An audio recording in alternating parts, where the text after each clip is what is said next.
Good evening. For those of you who don't know me, I know a lot of you in the room, but my name is Christy Kokigi. I'm the Head of Audience and Experience at the History Trust of South Australia, and I have the privilege of hosting Talking History tonight and officiating here for you all.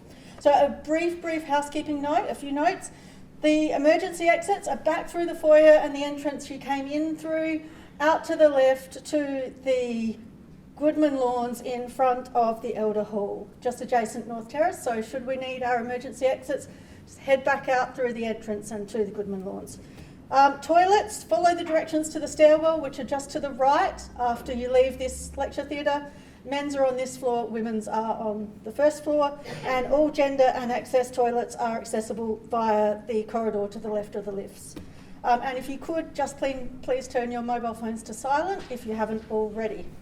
But feel free to tweet. Now, listen, especially tonight, but always, I think at the History Trust, we can't conceptualise the history of South Australia or talking history without first starting with the Aboriginal people of this place. So tonight I'm pleased to welcome Cliffy Wilson, who is a cultural educator with Kumakuru Cultural Services, and who passionately shares his culture with the world so that people can better know and embrace his people. I'd like to invite Cliffy to do a welcome to country for us tonight, and we'll just do the mic swap. There you go, alrighty, thank you. Good evening, everyone. As said, my name is Cliffy Wilson. I'm from the Kumakuru Cultural Services. So Kumakuru in the Gunner language means one blood. So we not only perform welcome to countries, we do cleansing, dance performances, we go into schools and speak language. So any kind of business stuff like that, please think of Kumakuru and you'll see my face around a bit more often. So, but I'm here, I'm pretty privileged to be here talking about this and giving welcome to country. I'm the first generation of my family to be able to speak the language. So to be here and to do this as much as I can, it's a big honour for myself to represent my language and my family and my culture. So I'd like to start by saying Nyanki Namina, Ngā Mani, Ngā Nari Cliffy Tunga Bilacha Wilson, Ngā Naranjeri Kana, Naranga, Ngātri, Arandamiyu, Maruachunga Gana Mina, Ngā Wangari Mani Bunikana Yatana, Ngāti Yukandali Yakandalia, Ngāchalia. So to translate, ladies and gentlemen, welcome. As said, my name is Cliffy Wilson. I'm a proud Ghana man from here in the Adelaide Plains. I'm also a proud Nutterjed man from the Lower Lakes of the Coorong, and I've got a big family, so please stay with me another few minutes and I'll explain that. So you go onto the York Peninsula, we've got the Naranga people, and you also go down to the Flinders Ranges, we've got the Ngātri people, and you go up a bit further to the top end of Northern Territory in Alice Springs, we've got the Aranda people as well from my grandmother on my father's side. So pretty big family. My name is not also Cliffy Wilson, I go by Tunku Bidlacha. So they're my two traditional names. Tunku is my totem animal. That's unfortunately for me the king brown snake, so I've got to look after and protect one of those dangerous animals in the world. So thanks to the ancestors for that one, I appreciate it. And also Midlacha, which means fifth born of 7 siblings and male of my family. But I'd also like to acknowledge that we are in Ghana country today. I'd like to pay respects to the elders past and a special thank you to the elders and individuals who have taught me the language and paved the way for me to be here to welcome you to country today. And on behalf of my family, the Ghana elders past, present and emerging, I want to welcome you to country this afternoon. So thank you very much for your time. Have a good one. Appreciate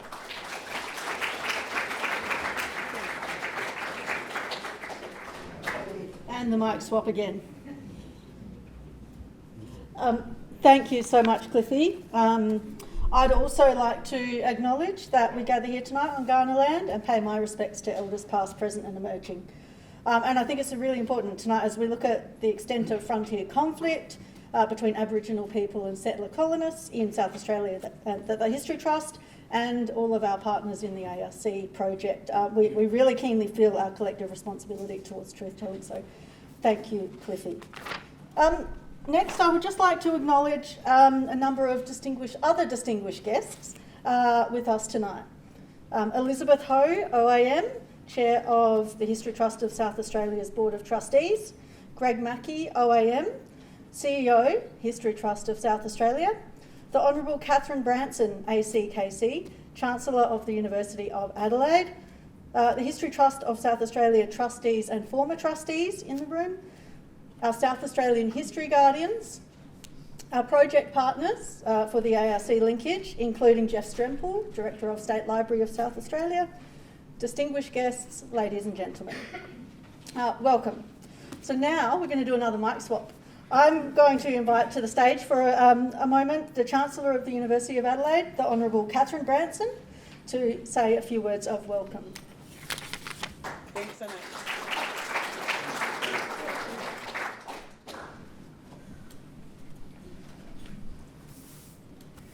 I know Cliffy's left, but I do want to thank Cliffy for his welcome to country.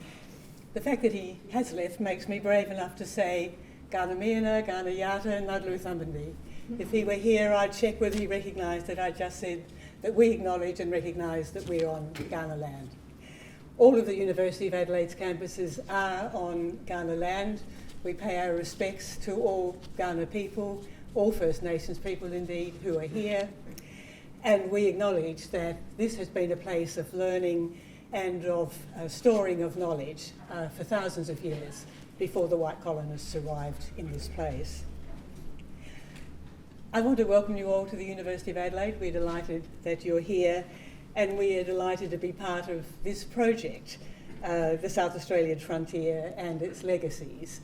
It means that we can partner, as we so much like to do, with other South Australian institutions, not only the History Trust, but Reconciliation South Australia, the South Australian Museum, the State Library and State Records. We acknowledge, of course, that the Australian Research Council is funding this project, and we particularly see the importance of the project having grown out of the Uluru Statement from the heart. I hope you'll forgive me a few personal observations. You might think it's a strange coincidence, but it is the case that one of our panel members, Skye Krichauff, and I grew up on farms in the mid-north of South Australia that adjoined one another. I'm, of course, of the generation of Skye's mother, not Skye, who I remember as a baby, but we do come from the same part of South Australia. As I was growing up, I didn't pay much attention to the fact that we didn't see Aboriginal people who were part of the history of that part of South Australia. It's true that I went to primary school with two Aboriginal lads, but their families were not the traditional owners of the mid-north where we were growing up. It was when I was older that it began to occur to me that it would be odd that there were no Ngadjuri people as I was growing up on Ngadjuri land. And of course it caused me to reflect, is there a frontier history that could explain this? Could it be an unpleasant frontier history? My own family had been landowners in that area well before the 1900s, and I think Skye's family on the Murray side would have been there even earlier. I followed Skye's work, of course, partly out of interest because she's a young woman I admire and know, but partly because I knew this was her interest. So far I've read her master's thesis, which touches on the York Peninsula, which I found fascinating. I searched for her PhD thesis, not having the brains to search for a public book on the same subject matter, but I will now search for it, and I look forward, Skye, to reading it, and maybe that will help me understand more of the country on which I grew up, which at the time that I was growing up didn't recognise that its Indigenous history could be something that we would want to know about. And I think it's a critically important insight of the Uluru Statement from the heart, that for reconciliation between all Australians, we need to know our history as far back as we can sensibly take it. So can I say thank you to Skye, thank you for the other panel members tonight. I think it's an important thing that you're doing. I look forward very much to hearing what you have to say, and I'm sure all of us will have a wonderful evening listening to you. Thank you very much.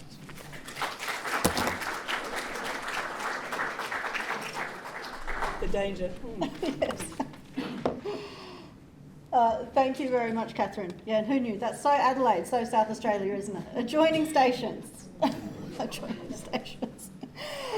Look, thank you, and we're delighted that you could join us tonight, Catherine. I'm just going to give you a little bit of context for Talking History. Some of the people in the crowd are new. You're not our usual audience, and that often happens when we do Talking History in collaboration. I promise I will keep it short. But it is my pleasure to introduce what's actually our second Talking History in person for this year. During COVID, like everyone, we took everything online, which was fabulous for Talking History. We opened up South Australian history to regional audiences, to schools, to interstate, to international audiences. It was amazing. But we felt that for a night like this, it's really important to be back in person as we grapple with some of this challenging history. But we haven't forgot our new audiences. We are filming tonight, so I would encourage the speakers to project their voice. So we're filming and we're going to make this lecture, which was booked out, available to all of our other audiences. So it's really lovely to be here in person. Listen, so I'm going to now introduce all three of our speakers. They're talking on the South Australian Frontier and its Legacies project, which is an ARC project linkage grant. And I think it's just a really fabulous example of what often happens in Adelaide and South Australia, which is these really highly collaborative collegial projects that involve multiple cultural institutions, researchers, universities. So it's really, really fabulous to be here to be able to listen to the outputs of this project tonight. As Catherine said, the partners are the University of Adelaide, Reconciliation SA, the South Australian Museum, the State Library of South Australia. I can't see you, Jeff, but I know that you're here somewhere. State Records of South Australia, and of course the History Trust of South Australia. And you'll hear from three speakers tonight. I'm going to introduce them all to be at the one time, just because of the mic change. We're not going to be jumping up between speakers and grappling with mics, who are going to speak to you about the project tonight. So we have, first up tonight, we'll have Mandy Paul, my colleague, Head of Collections at the History Trust of South Australia and a partner investigator on this linkage project. So understanding complex and contested histories has been a thread running through Mandy's career, and it's informed her work as a social history curator, a museum director, a collections manager, and as a consultant historian on native title claims in jurisdictions across Australia. Our second speaker, but it'll be kind of a joint act, will be Dr Skye Krichauff, who is an ethno-historian and an oral historian who is interested in colonial cross-cultural relations, the relationship between history and memory, and how societies live with historical injustice. She has published extensively on these topics and is currently a research fellow on the Frontier project. And last but not least is Associate Professor Robert Foster. So Rob lectures in history at the University of Adelaide, will be no stranger to most of you, I'm sure. He's worked in the field of Australian history and Indigenous history since the 1980s, and his most recent book, co-authored with Paul Senjuk, is A History of South Australia, published by Cambridge University Press in 2018. So without further ado, I'm going to do the mic swap with Mandy, and following that, each of the speakers will come up and take you through this fascinating project, and then we'll hold questions till the end when we'll invite all panellists back up for questions. Thanks. I think I might just hold the mic. Welcome everybody, and thanks again to Cliffy Wilson for his lovely welcome to country. It's an honour and a privilege to work and live on Kaurna Yerta, Kaurna land. I'm going to begin this evening's presentation with some scene setting. Firstly, on the subject of truth-telling. Following a process of regional dialogues across the country, as most of you will know, in May 2017, over 250 Aboriginal and Torres Strait Islander delegates gathered in the shadow of Uluru to sign the Uluru Statement from the heart. The shorthand for the call to action in the statement is Voice Treaty Truth. That is, the enshrining of a First Nations voice in the Australian Constitution and the establishment of a Makarata, the coming together after a struggle to supervise a process of agreement making between governments and First Nations and truth-telling about our history. The regional dialogues emphasise the importance of truth-telling for the relationship between First Nations and the country, but also that the true history of colonisation must be told. Quote, the genocides, the massacres, the wars and the ongoing injustices and discrimination. While the new federal government is looking to implement the voice, over the last few years most states and territories in Australia have moved to implement a version of Voice Treaty Truth. Victoria is leading, establishing the Uruk Justice Commission to look into both past and ongoing injustices experienced by traditional owners and First Peoples in Victoria in all areas of life since colonisation. As the Uruk website explains, truth-telling is a process of openly sharing truths after periods of conflict to allow for resetting of relationships based on justice and human rights. It is the act of telling our true history, particularly the experiences of First Peoples, which have been disregarded for many years. Victoria has also established a First Peoples Assembly of Victoria, the Voice, and treaty negotiations are well advanced.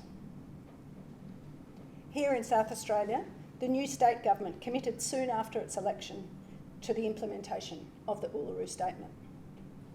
In July, Dale Aegis was announced as the state's first Commissioner for First Nations Voice, and his job is to start with consulting Aboriginal groups to lead this implementation. So we await news of the shape that the truth-telling process will take here in South Australia. The call for truth-telling about the past, particularly about the history of colonisation and its impacts on First Nations people in the past and the present, is first and foremost about First Nations voices being heard. But it also suggests that the half-century of historical work undertaken since Stanner famously named the Great Australian Silence has not cut through. It hasn't broken the silence. Why? The truth about Australia's history is hard to hear. As the history wars of the late 1990s and early 2000s showed, those who don't want to be told will work to discredit history's practitioners and history's methods. Further, while all those meticulously researched books, scholarly articles, native title reports and documentaries have revolutionised understandings of white Australia's black history, they have reached very limited audiences. The fruits of this historical labour and the voices of those whose experiences and histories it documents remain stubbornly absent from public history, from many museums, from tourism products and popular histories, and with a few exceptions, remain uncommemorated by memorials and public events. All too often, these public histories still rely on a narrative of development rather than acknowledging dispossession.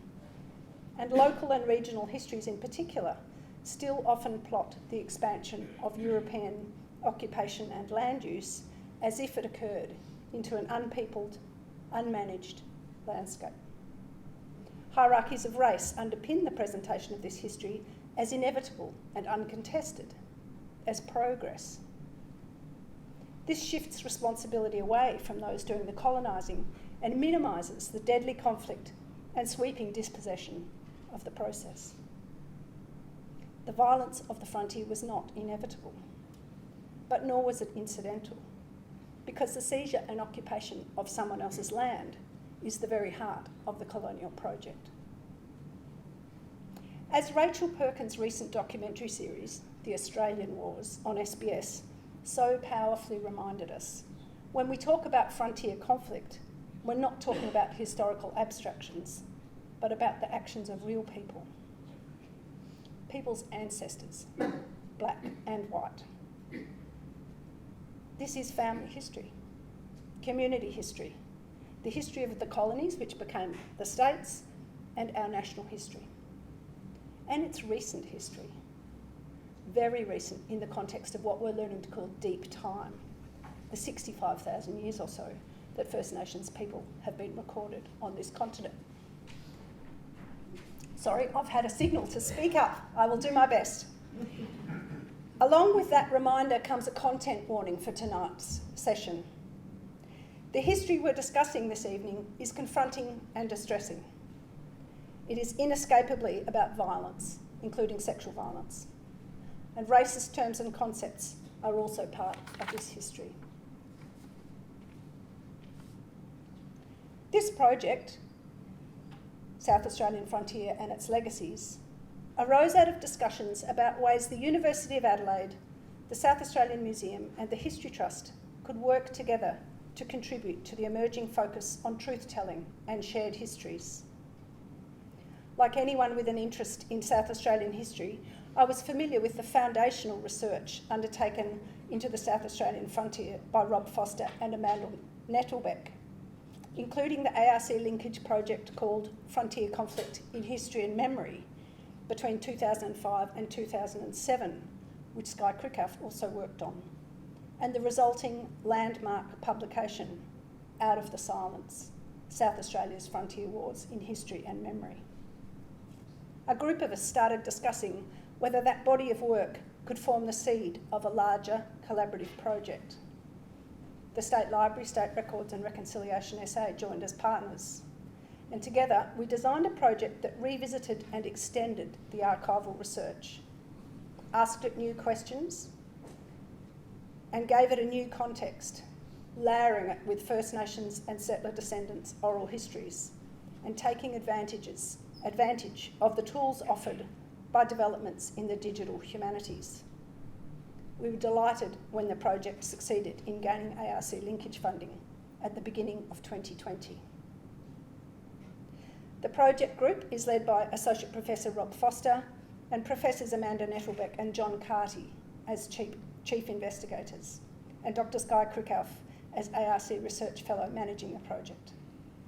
Other members include Jared Thomas from the SA Museum, Jeff Stremple from the State Library, Talia Wanganeen from Reconciliation SA, and Helen Chadwick from State Records, and Christy and me from the History Trust as partner investigators.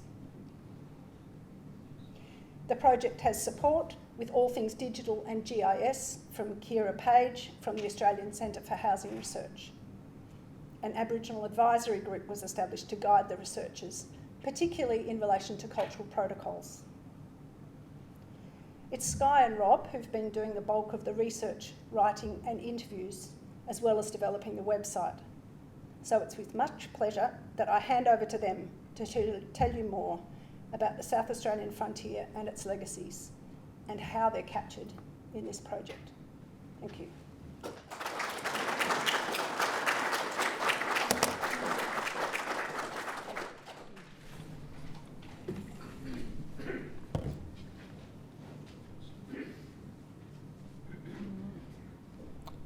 Thank you, Mandy, and thank you, Kathy, and to Cliffy, who's no longer here, but for your introductions.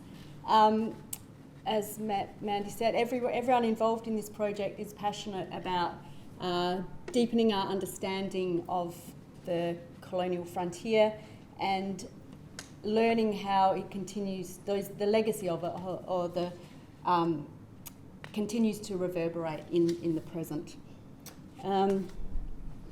So I'm just going to start straight off by, many of you may have heard of the Newcastle Massacre map and the Guardian's Killing Time map.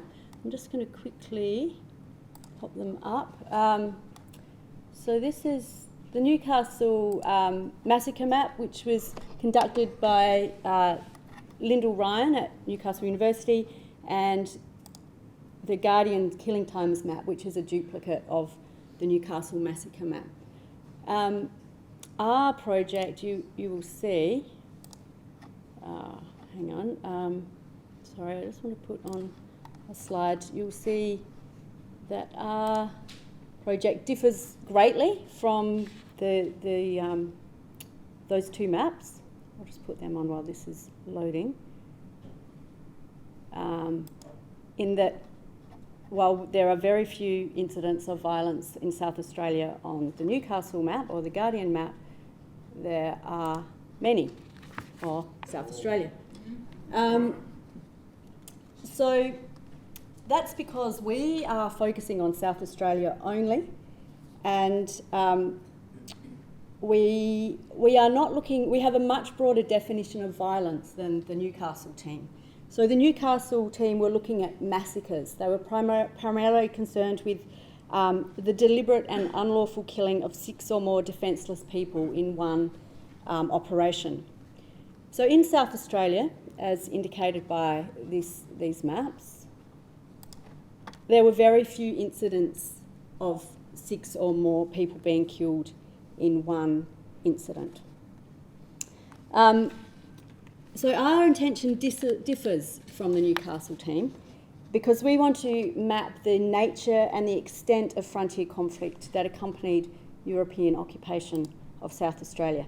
So our definition of violence is much, much broader.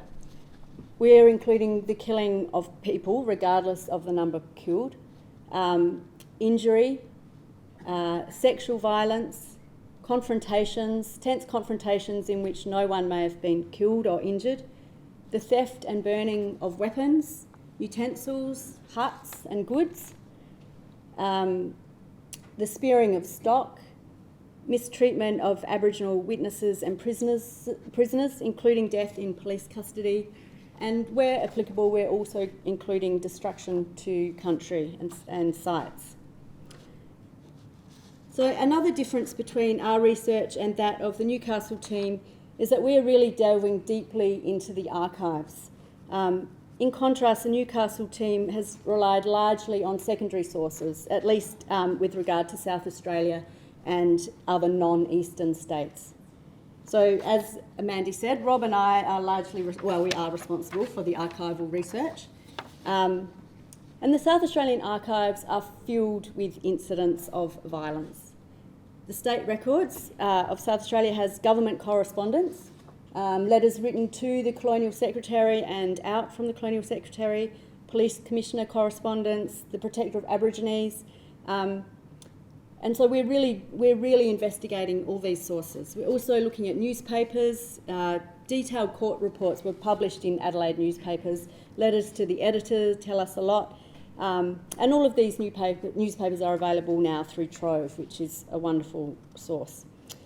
And the State Library, of course, holds diaries, letters and reminiscences of early colonists and images as well. And both State Records and State Library also include maps, which are really crucial to our research as well. So because we've partnered with the State Library and State Records, we're able to digitise these sources so that they're going to be available for viewers. So through the website, which we'll demonstrate tonight. So this means that people will be able to click on links that will take them to images of the original sources themselves, and then they can make up their own minds about our summary of events or our conclusions that we're drawing. And we think this is going to be a really important resource for many, many people, educators, teachers, all sorts of people. So it's important to point out here that we are fully aware that the archival record was written and compiled by members of one cultural group, namely the European colonisers, and that the archival record is for that reason inherently partial and culturally prejudiced. Having said that, some colonists were sympathetic to Aboriginal people and they were shocked at the violence that they personally witnessed or heard about. Some conscientiously tried to provide the colonists with Aboriginal people's version of events. And it's also possible to hear Aboriginal people's voices in court hearings and depositions. Nevertheless, it is rare to hear Aboriginal people's perspectives in the historical record. And conflicts that didn't reach the ears of government officials were not necessarily investigated. And thus there is no record of them. And while some incidents are alluded to in colonist diaries and reminiscences, they are still coming from the one cultural group. So a key component of this project is, and another major difference with the Newcastle team, is that we are collecting oral histories from Aboriginal and settler descendants. We have a really comprehensive consent process, and with the interviewees' consent, the voices of Aboriginal people telling of violent incidents which have been passed down through their family will be available through our website, and we will demonstrate this later as well. So Rob and I are nearing the completion of the archival research, and we're currently in the process of polishing up our findings and providing data entries to be entered onto the map. So what you see today is a work in progress, and it is the incidents that have been entered are purely based on archival research at this point, archival records at this point. We haven't yet entered any information collected from oral histories. So we're going to start by showing you our time slider map, which shows how, as the colonists occupied land, incidences of violence erupted. And I do want to make the point that when you see the number 4, those numbers are not the number of people that died, but they're the number of incidents that occurred in that place. Okay, I'm going to, you'll see that some regions are much more violent than others, and we're going to talk about the reasons for this later. Pass on to Rob.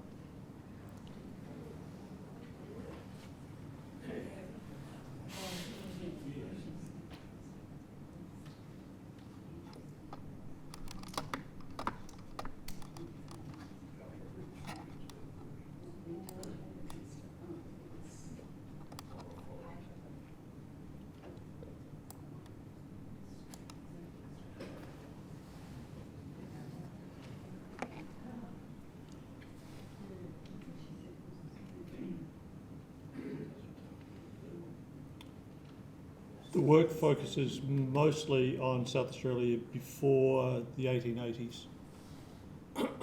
So, for instance, we haven't done anything on the far northwest yet.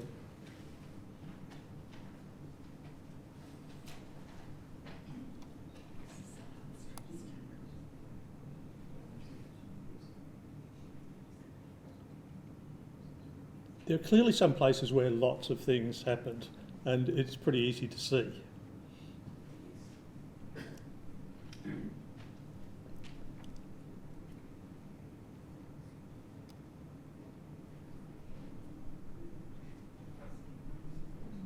And so we can stop it perhaps at that point. I always thought it was interesting that we've got 4 events at Eucla, and of course there was a border dispute as to, well, people in Perth aren't going to sort it out, it's too far away, so you guys do something. So, ironically, some of the most violent incidents in South Australian history occurred in New South Wales. The Rufus River events were in the jurisdiction of South Australia effectively because Sydney was too far away. And so the Rufus and the Maria are both events that fit the massacre map sort of model, if you like. And so through the overland route from New South Wales in late 39 into 40, 41, you've got this endless stream of settlers bringing in sheep and cattle from New South Wales. And by the time they get to about this point, you get a series of escalating clashes. And so here we can see a sort of sequence of these clashes. So you've got an attack on an overlanding party, you've got the government attempting to go up with police expeditions and volunteers to help provide protection to those groups, further clashes with other overlanding parties coming through, continuing further until eventually you get a clash at the Rufus River. We're referring here as the Rufus River Massacre, but in many ways this area was a place of battles between Aboriginal people and settlers. And then the other event that's significant, again, in this early period of time, 40-41, was a massacre of 26 people who were the survivors of a wreck killed by Aboriginal people on the Coorong. Now, it's important to understand that our focus is frontier conflict. We're dealing with massacres, but we want to actually get an understanding of the broader picture of what's happening. What are the patterns that are emerging? So in a frontier conflict, we're defining loosely at the moment as conflict between settlers and Aboriginal people as settlers moved into Aboriginal country and began the process of dispossessing Aboriginal people of their lands. As such, it was predominantly a pastoral frontier. It was settlers driving sheep and cattle further and further into the frontier. It was that cutting edge. And by the time it became farming country, the frontier conflict phase had virtually finished. Now, as the map shows, frontier conflict was pretty much ubiquitous. But it tended to not be that model of the massacre. It tended to be much more lower level. And so we're trying to pick up that diversity of experience on the frontier. So to give you an example of the southeast,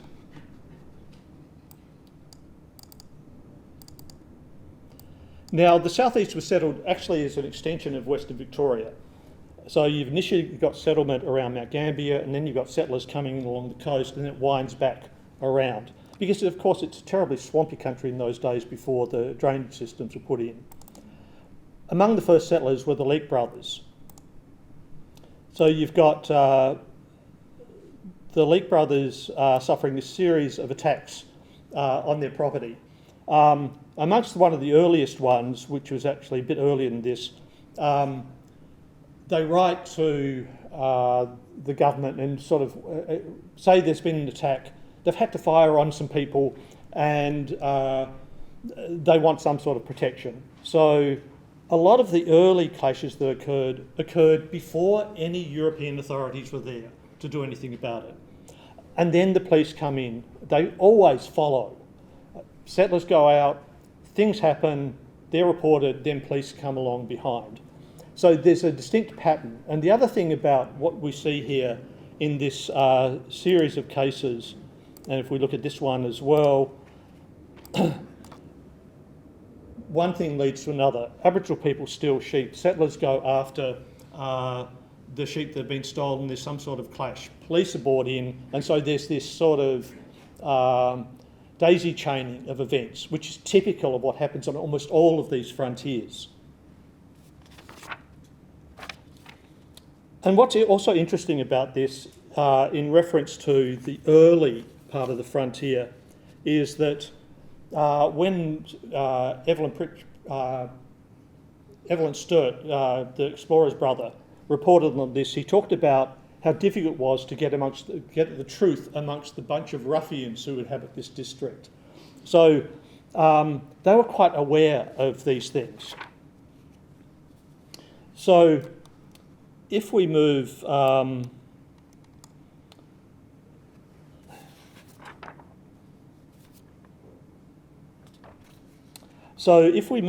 further up, do you want to pick up on the Eyre Peninsula now? Do you want this map or the other map? I'll use the time slider map, I think. Okay, I'm just going to zoom out.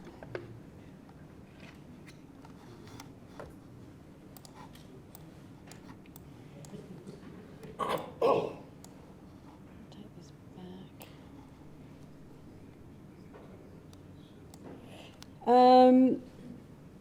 So, yes, so the information on the time slider, this is a really useful tool. We can zoom in, as we can with the other map as well, and we can, as Rob sort of showed, we can pick up, if there's a cluster, we can pick up and show what happened, or zoom into and click on the dots and find out what occurred at those places. So I was just going to talk about the Eyre Peninsula. So people might be, and the military, the use of the military in South Australia as well, which people may not be aware of. Just move it up one more bit. Sorry.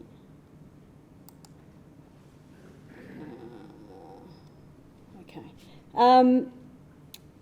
Yeah, so the British military at one point were used in South Australia to capture Aboriginal people and to restore confidence in colonists.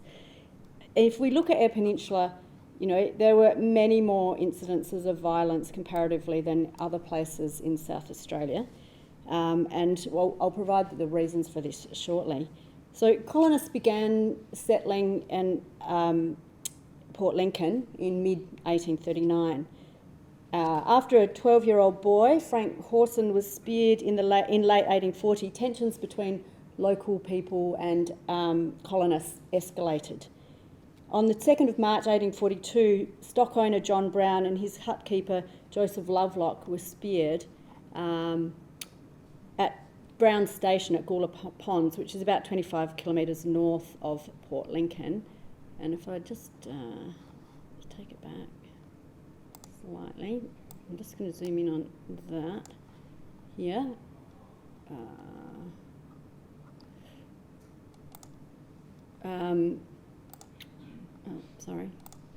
zoom to, sorry about that. So this is where, so Brown was speared in March, early March, and within a month, his shepherd, Joseph Lovelock, within the month, Rolls Biddle, his shepherd Feastings, and hutkeeper Mrs. Tubbs were murdered at Biddle Station, which neighboured the Browns. Tubbs' husband survived and gave detailed evidence during a court hearing in Adelaide. And these murders were really well publicised at the time, and they're frequently referred to in local histories produced in the 20th century. So what is not often remembered, though, is the killing of Aboriginal people in reprisal for these deaths and the actions of the police and the military. The Port Lincoln settlers were in a state of high alarm. Many took refuge on Boston Island and many returned to Adelaide. On their behalf, government resident Charles Driver petitioned Governor Grey to provide military assistance. Driver requested, and I quote, "that an efficient force be speedily placed at my disposal for a short period to enable us to make an example of the murderers and leave a wholesome impression on the minds of the natives generally," end quote. 15 foot soldiers of the 96th Regiment under the command of Lieutenant Huguenin arrived on Eyre Peninsula in mid-April. And they soon set out with 2 settlers, 4 mounted policemen and missionary Clammer Sherman to try and capture those responsible for Brown and Biddle's and their employees' murderers. So they first travelled west, where they attempted to surprise groups of Aboriginal people, but were unsuccessful in capturing anybody. And on the shores of Coffin Bay, they shot an unarmed man who was fishing in the shallows. They then moved back to Port Lincoln, the settlement, and here at Port Lincoln proper, they shot 2 Aboriginal people, took 3 adults and 3 children prisoner, and burnt all the spears that they found. Huguenin and his group then moved further north, up here, to Pitawalter, and various confrontations between soldiers and the military and Aboriginal people. And they fatally shot an Aboriginal man called Nolga, captured another man, Nurka, a suspected murderer, and they captured another Aboriginal man to act as a guide.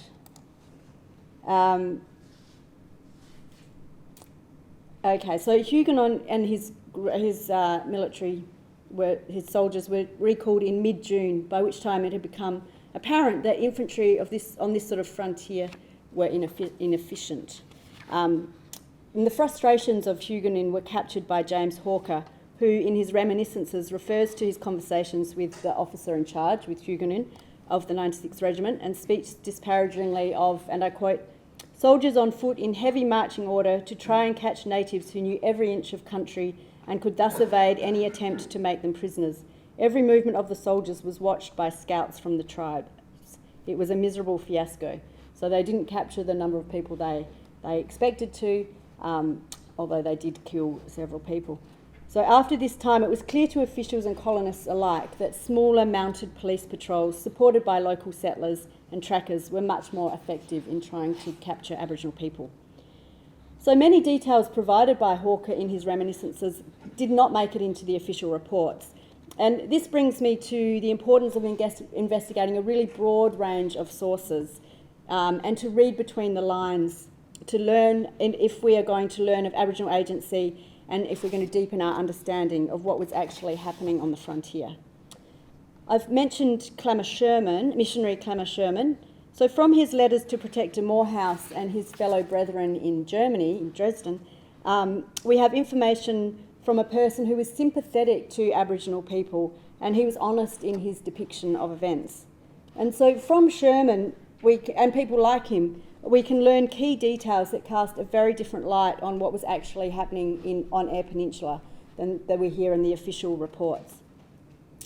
Sherman, as I said, joined the 96th Regiment's expedition, but this was very reluctantly. He felt compelled to do so after Huguenin told him, and I quote, His instructions were to take the whole of the Port Lincoln natives, either dead or alive, without discrimination.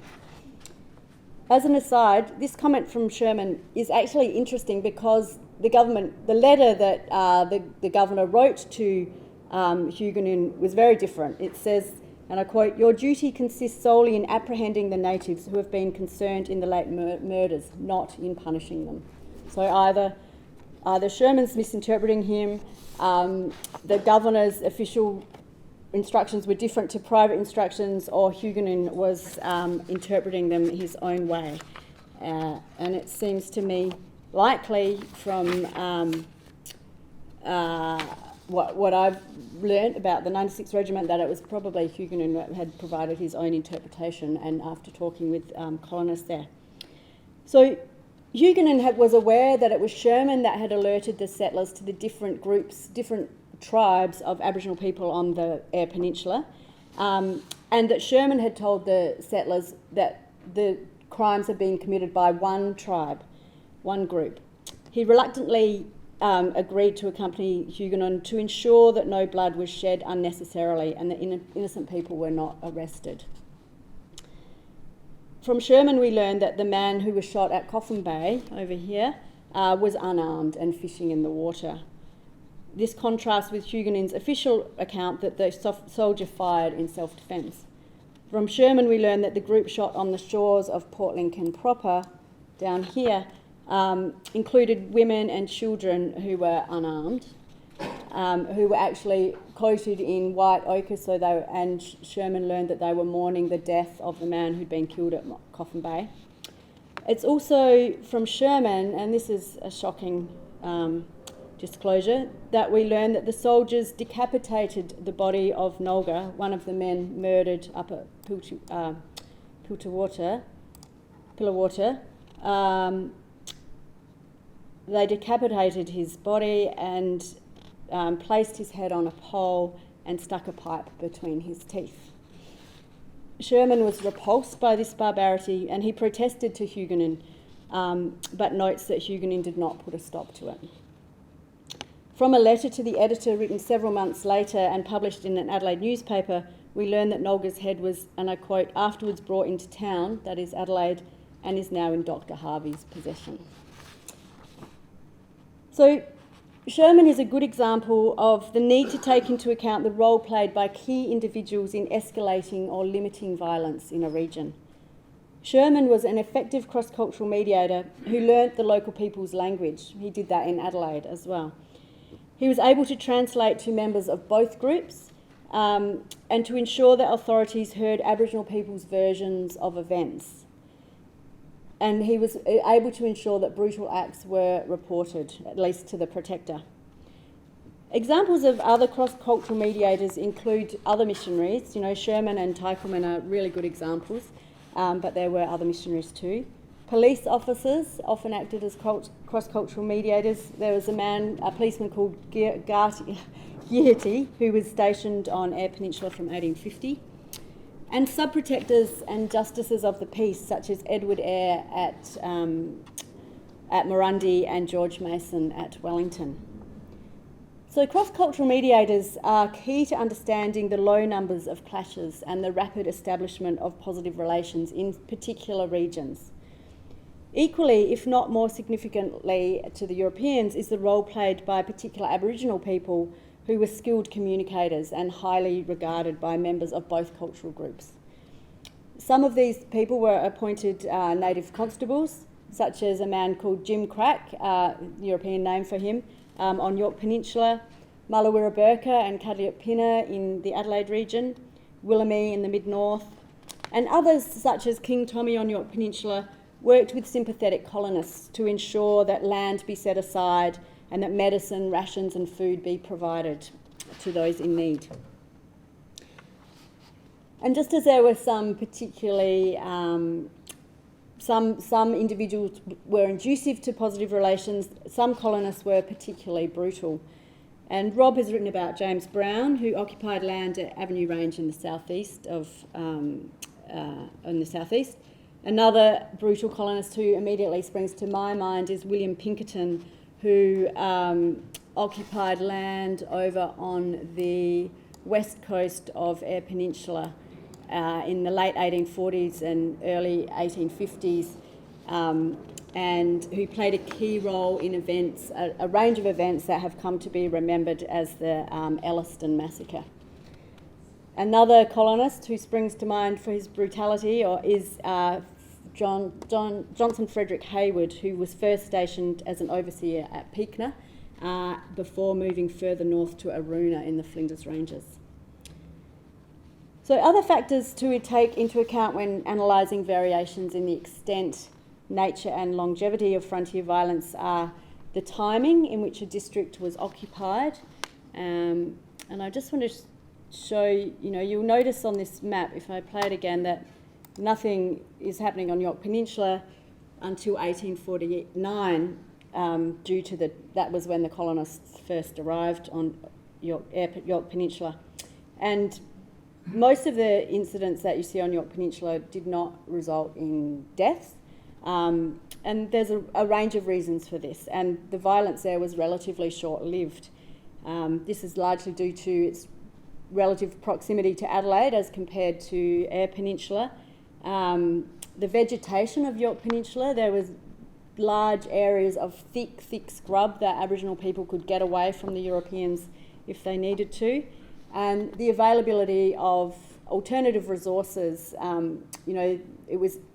The coasts, the gulfs abounded with resources, fish and crustaceans. So Aboriginal people weren't reliant on the kangaroos as much, and then after the kangaroos, the shepherds arrived, the pastoralists arrived, the sheep. They weren't reliant on sheep and European stock to survive. But at the same time, if we look at this map, the Flinders Ranges too there's relatively few incidents of violence as compared to Eyre Peninsula. And that just shows as well the danger in taking the number of entries based on archival resources at face value, because the Flinders Ranges were a very violent, brutal area as well. And one of the reasons we have so much knowledge about what was going on Eyre Peninsula is because of Sherman and because of the government resident, Charles Driver. He wrote quarterly reports that sent back, he was a protector of Aborigines, and he wrote quarterly reports back to the governor. And by 1850, additional police were stationed on both the east and the west coast, as well as in Port Lincoln, and they too reported on what they were seeing and going out to investigate. So I'm just going to so Rob's now going to talk about the Flinders Ranges.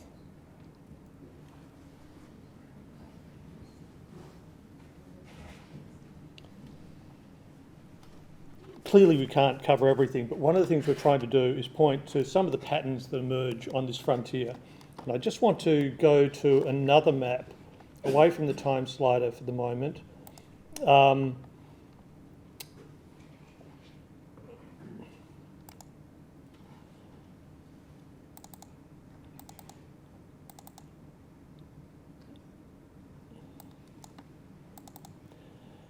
Now, if we go up to this area, this one doesn't actually pull apart the clusters. I might go back to the other one just for a moment.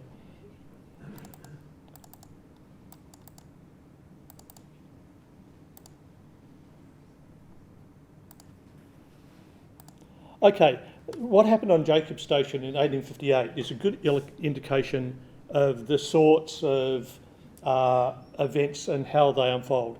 So he was a new settler in the area. There were reports of Aboriginal people killing cattle, and this is much more of a cattle and sheep district than a sheep district. And anyway, his men get driven back to the station. There's confrontation. Some people are wounded. The men then retreat to a nearby station, and the actual hut they're in is set on fire.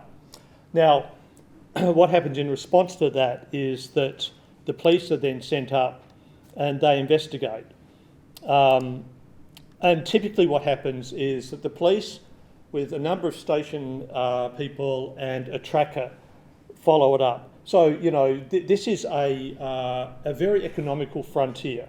The settlers almost always work with the police. They pursued them to Arkaroola Creek, and as a consequence, 2 men were shot, which then led to an inquiry into it. But the important thing about this, there are 2 factors that this bears out. Firstly, there's the question of how do you follow these events up? Well, after the police got to the district, they arrested 2 people. After they arrested them, they then, I'll now go back to that other map. They then had to take them down from here to Mount Remarkable, to the local court. The local magistrate said, well, that's fine, but you haven't got any evidence, so I'll hold these people illegally in custody while you go back to your station to get evidence. He went back to the station owner said, look, we've just been attacked, I've had some men wounded, do you think I'm going to release them to go down to court in Melrose? No. So the policeman then goes all the way back down to Melrose to tell the magistrate that he can't get any evidence, and the magistrate tells him, okay, well, could you please take these 2 prisoners back to their own country? Now, the motivation for police to do that would be very, very limited.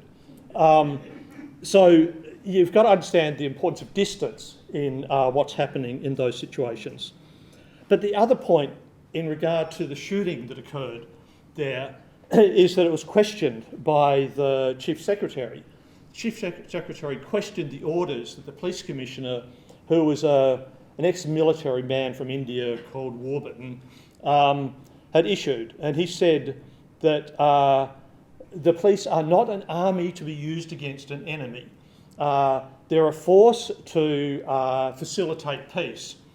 And that was the constant problem that the policing of the frontier faced. That the reality is that the police were a type of security force for this ever-expanding settlement. But the reality, but they had to use a language that portrayed it otherwise. Now, there's another case in this part of the world which has already been alluded to, and that's the killing of Richardson some years earlier. Now, this illustrates the sidebar on this version of the map where we try to capture the overview information here. So when it happened, where it happened, and then some details about the events. Now, so location. Location is notoriously difficult to pin down precisely at this period of time. Think about it. What's happening is usually happening with the first people who are going into the district. What's that hill? What's that creek? So often the closest you can get to is the run itself. So it's very difficult to be very precise. But nonetheless, at this scale, you can see the patterns that are emerging. What we also try to do is capture conservatively the number of deaths or injuries that are reported in these events. We try to capture the number of people who are involved in these events because, as Skye alluded to, there are patterns that get repeated. There are people who appear doing similar things in different places. Now, one of the features of this map is that we want to then have a greater amount of detail in a page that this links to. So these are like encyclopedia entries which have more detail about the events that unfolded. So, for instance, the events involving Richardson. And what we want to do is have links to all of the primary sources that we cite. So this is like reading a book with the footnotes, but with the footnotes actually in the book, the content. So, for instance, we can go to Trove and get the details of the events that happened here.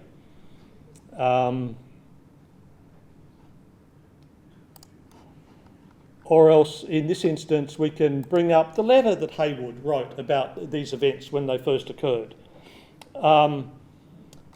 And so here he talks, for instance, that the menacing daily the lives of the others in my employ, so that in the absence of police, I've been compelled to protect my men, and in the attempt to fire on the murderers in self-defence.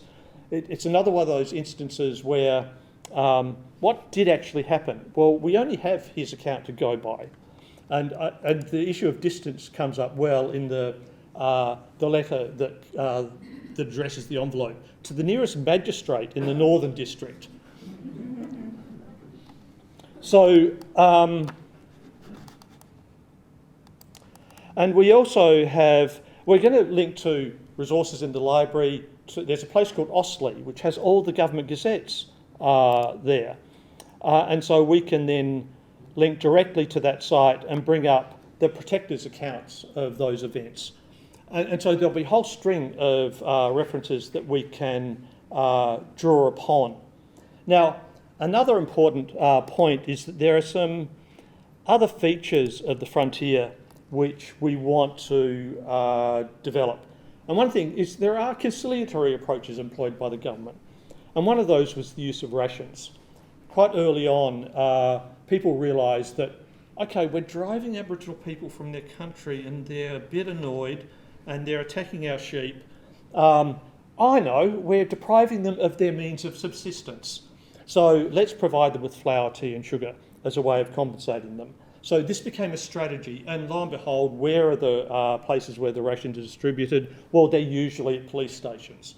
So it has an added benefit of surveillance and monitoring and so forth. But nonetheless, it was a real process that was instituted. Another process was to employ Aboriginal people in a dedicated native police corps. Those corps were notorious in other parts of the country, but they tended not to be employed much in South Australia proper. More typically is that a policeman would employ an Aboriginal person locally as a tracker and interpreter. And so we want to build in the details of the infrastructure of the frontier. Where were the ration depots? Where were the police stations? Where were the courts? So these are other features that we'll build in, but Skye is now going to talk more about the other features of the map, or the site more generally.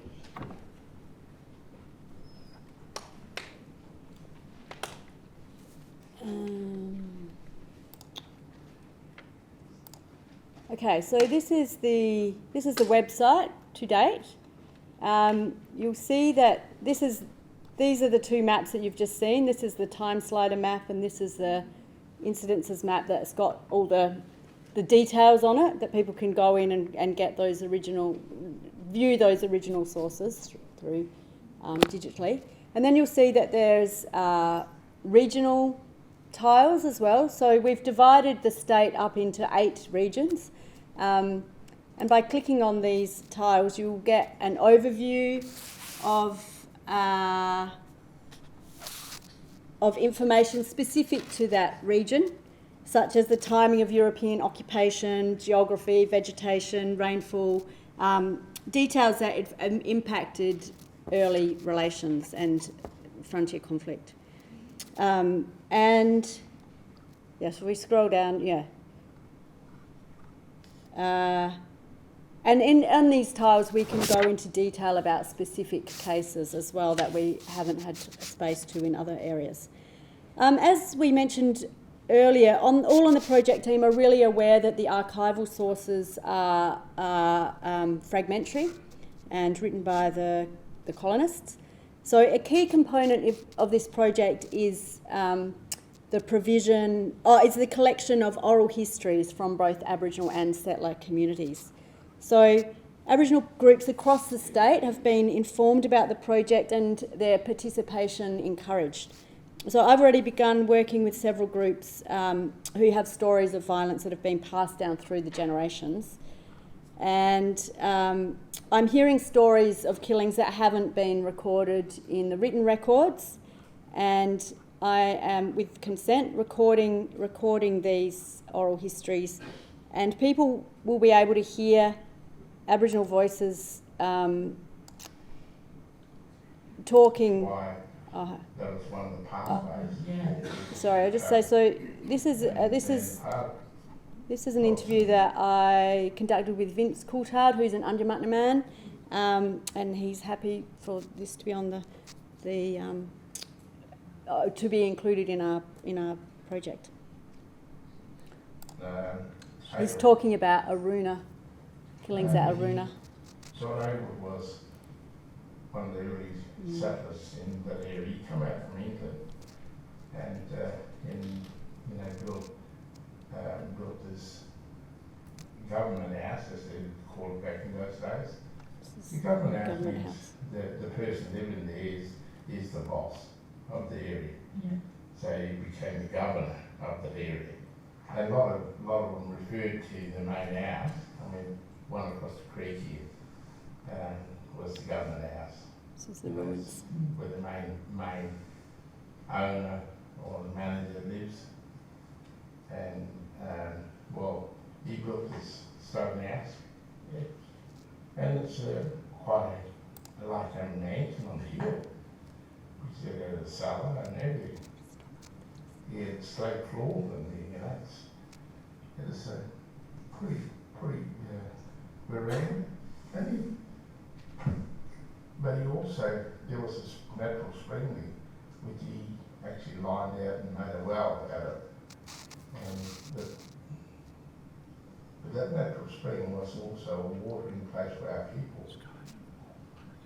But you could sort of sitting on the hill, you could see people coming and going. And he became selfish with that water. Okay. Oh, sorry. I'm going to stop there because we've run out of time. But that you get an idea of some of the features of the website and the story map.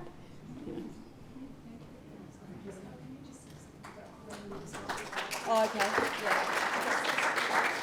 Okay. So just quickly say that we are hoping this will go live in April next year, and then the project will run for another 6 months to, fine-tune, incorporate feedback, etc. Maybe, hopefully, hear from more people about stories that they've heard passed down through their family as well. Great. Thank you, Skye and Rob, and thank you, Mandy. We've got time for some questions. So if anyone has any questions about this, the fabulous in-depth research, the amazing tool in terms of education and engagement, and just the richness of it, and I think also the shout out, which I'll do, to the importance of archives and libraries and museums and the collections and the records that we hold in sort of contributing to the generation of new knowledge. Now, we have a question right up the back. Given our mic issues, we don't have a roving mic, so I can repeat your question if I'm interested, is there any correlation between the archival research you've done and the oral histories that you're collecting? You're the oral historian. Yes. I'll pass this to you. Yes, there is. So this must be very rewarding for you. It is really rewarding, yeah. It's very interesting, So with the Flinders Ranges, for example, as I said, there's relatively few.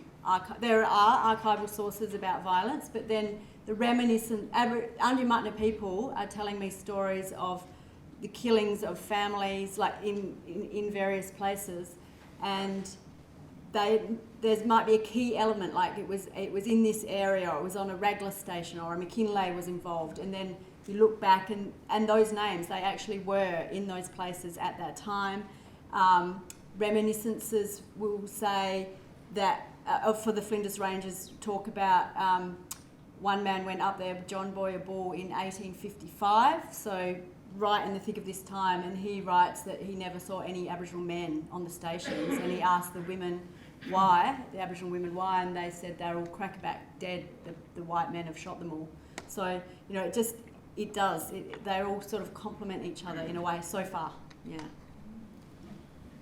Question here? I've got a question about sort of language, I suppose. I mean, to me, when you're dealing with this frontier stuff, you're dealing with two legal systems. You've got a colonial legal system and an Aboriginal legal system. So I'd be pretty wary about using words like crime and murderer if they're not crime and murderer in the Aboriginal legal system as well as the European system. They were our system, that was our law, but if they weren't in Aboriginal law, then you need some other terms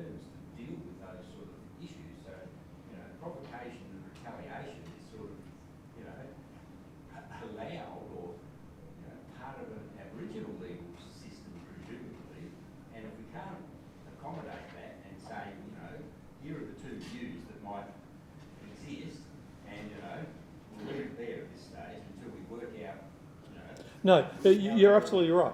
And the whole issue of terminology and how to conceptualise this is a really important part of the project, which we're continuing to think a lot about as we develop this. You might remember earlier I talked about what's commonly referred to as the River Massacre. Well, that's because 35 plus people were killed and 40 or 50 people were wounded. But all through that, you've got ample evidence of Aboriginal strategy, finding points to hit the Europeans who are coming through, of using particular tactics in battle. Those series of events are most properly described as battles in that sense. But yes, finding an appropriate language that captures the diversity of that experience is really important. I totally get it. But the other point, of course, is that especially at the archival level of this research, that is the language that gets constantly used at that time. Part of your job is to put alongside that, how does that fit into Aboriginal story? Yeah, so we're very keen to use the language, to be careful how we use language and to indicate what sources it's coming from. But also Rob alluded earlier to the ongoing methodological work that's coming out of this project, and how this kind of really detailed mapping and comparison, I suppose, of sources is yielding lots of really interesting discussion and thinking, and that will continue on. The more sort of data we have, I suppose, the more sophisticated and developed that work is. Okay, we've got lots of questions. I think we've got one in the middle, and then we'll go over here to my left. Yeah, I'm interested in how you're handling the Northern Territory. Unfortunately, we're not handling the Northern Territory. I know that we all know that between 1863 and 1911, the Territory was part of South Australia, annexed in 1863. But this is a project that was it's a very focused project. If you'd like to go and find us, also the experience in Central Australia and the top end were quite different from the experience in most of South Australia. We did talk about doing Central Australia because we have done work on that history, and it is it's fascinating. But there's sort of boundaries you have to draw to get to a point where something can be done. And you know, even just in what we've done so far, there's still other things that we want to build on when we can. And can I just... If you'd like to find us a sponsor who's got deep pockets, and we'd love to expand this. I just wanted to say that if oral histories, if I collect oral histories from groups whose country straddles both, straddles the border, then they are included in what we're doing. So we're going to go here, and then there's a question up the back. I'm just wondering where the Aboriginal constables come from, and was their use widespread? So most, as Rob did say, like most of the Aboriginal native constable, or they call them the native constables, came from that area that the police were stationed. So they were used as, mediators really. Like they needed people that spoke the language. Skye? Yeah. Okay, could I just... Okay, there was one small group in Portland. There was a point in 1850 where they tried to establish a corps of native police along the lines of what they were doing elsewhere. And so they established one unit on the river, one unit at Port Augusta, one unit over on the west coast, and I think one other at maybe Wellington.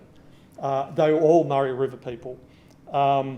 And so the Murray River people who were over on the west coast didn't speak the language and they didn't know the country, and the experiment was folded after about a year and a half. And so going to the point Skye was about to make, they then tended to use people who are local to those areas that the local police themselves tended to employ. And also prior to those, they'd been using local people as well. Yeah. Thanks for your presentation.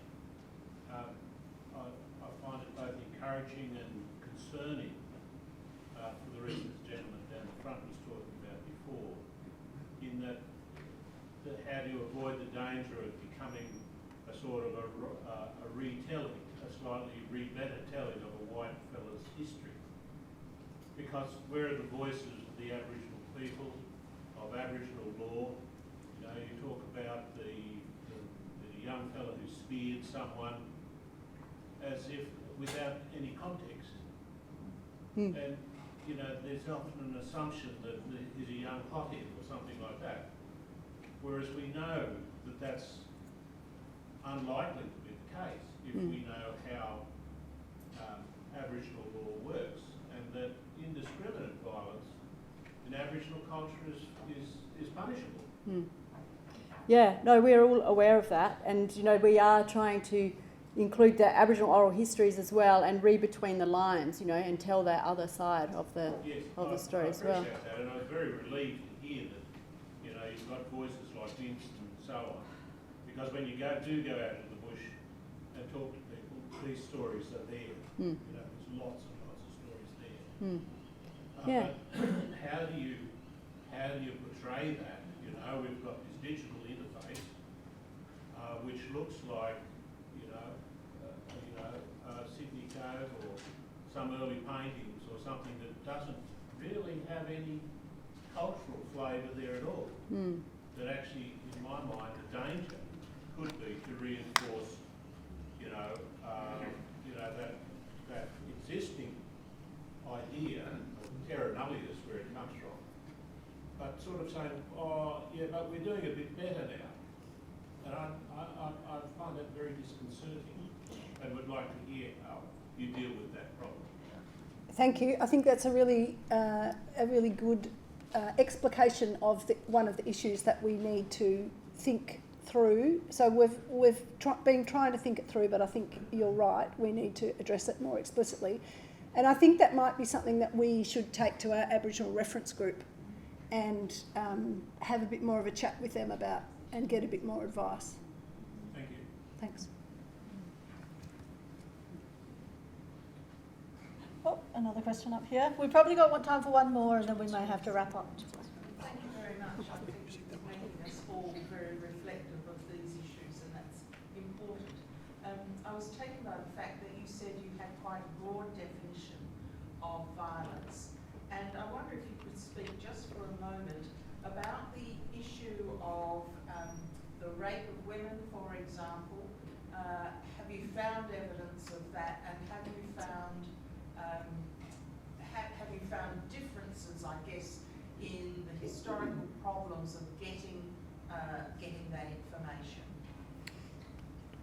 There definitely is evidence of the rape of women in the historical records. So they are recorded on the map to date, and there's certainly oral histories of that as well. And what was your second part? I just wondered whether there were any different sensitivities or difficulties in gathering that information and evidence. Yeah, so as we are guided by our Aboriginal reference group as to how we represent that and who we speak with about that as well. So we are as trying to be as culturally sensitive as we can. Yeah. Oh, one quick last question. Just a quick question. Who is the Aboriginal reference? Who is the reference group?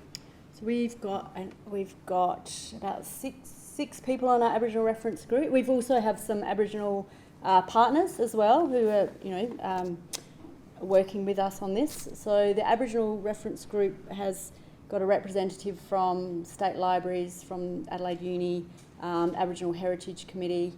Who else? A couple of broader community members as well. Yeah, I can't remember the top one. All right, thank you. Can you all join me? Sorry, we've run out of time for questions. Can you all join me in thanking our panellists again for this session?